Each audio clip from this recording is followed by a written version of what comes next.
ajouter des ordres de protection.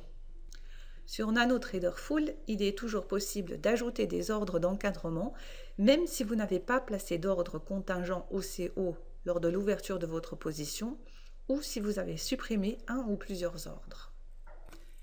Ici, nous avons acheté un lot sur le contrat CFD Wall Street, mais nous n'avons pas mis d'ordre d'encadrement pour protéger la position. Il suffit simplement de placer un ordre dans le sens contraire. Donc en l'occurrence, je suis à l'achat, je vais vendre un lot, soit via le bloc de passage d'ordre, soit via la barre de compte ou en utilisant le bouton Sell en haut à gauche dans mon graphique. Et ici, je vais sélectionner le type d'ordre OCO serveur. OCO signifie One cancels other, l'un annule l'autre. Si l'un des deux ordres d'encadrement est touché, est exécuté, le deuxième sera automatiquement annulé. Serveur, les ordres sont hébergés par le serveur, l'OCO n'est pas géré par votre plateforme, mais par le serveur. Vous pourrez donc fermer votre plateforme tout en sachant que votre position est protégée et que les ordres continueront à fonctionner sur le serveur.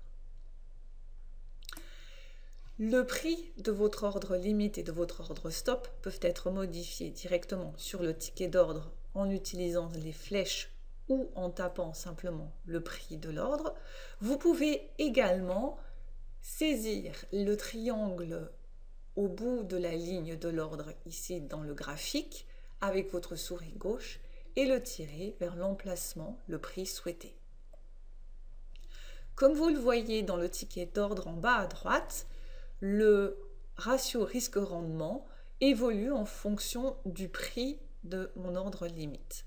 Le ratio est calculé en pourcentage, en tick ou un montant en argent, en devise. Je vais également ajuster l'ordre stop et cliquer sur vendre. Une fois placés, les ordres peuvent toujours être modifiés, tout simplement en sélectionnant de nouveau, en saisissant le triangle sur la droite de la ligne de l'ordre avec votre bouton de souris gauche et en tirant l'ordre vers l'emplacement souhaité. Pour vous montrer la fonction OCO, je vais approcher mon ordre du prix de marché et le laisser s'exécuter. Voilà, l'ordre a été exécuté et comme vous pouvez le voir, la position a été fermée et le deuxième ordre, l'ordre stop, a automatiquement été annulé.